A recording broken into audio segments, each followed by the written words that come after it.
Girl, let me show you how to do the crown knotless because this is my last time doing it. It takes too long. Okay, so instead of doing your part up and over ear to ear, you're going to go a slight bit in front of the ear and go toward the back just a little bit. So not up and over, but slanted just a little bit. Is you picking up what I'm putting down or you need me to slow down a little bit? Okay, so these is kind of like my medium knotless. So when I do medium knotless, I would usually do 4 braids in the back. But since this is a kid with a small head, we started off with 3. Also, when I do my boho, I kind of make a pattern. You got to make braiding fun. This is the process. And then you just continue that same process all the way up the back. On a kid, I would do 6 rows in the back, and on an adult, I would do 7 rows. And girl, every braid don't need boho on it. Don't stress yourself out, for real. Okay, and just when you think you almost done, you really ain't. Anyways, let's split that top in half. And please don't rush this part, girl. Make sure that part is straight. If you gotta get in front of that client and make sure that part is straight, get in front of that client and make sure that part is straight. And listen very carefully because this part matters. When you part this part on the side, however high or however low that you make this part is where your braid is going to go. On a kid, I would do 3 rows on the side. On an adult, I would do 4, maybe 3 sometimes, depending on the side of the client's head. You do not got to make the sides and the front super full because the back already full. Don't do too much. Braid the top in whatever design you would like, but make sure it matches on the other side as well. And it's braided with their real hair. I leave this first braid out and I start off with 3 small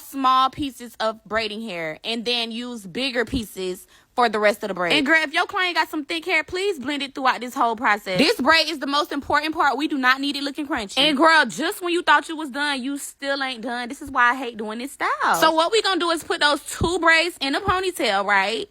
Comb that out. And I know you tired, but please don't get lazy. You gonna split that ponytail in pieces and you gonna braid each one down. And if your outcome don't look like this, you did something wrong. Start over.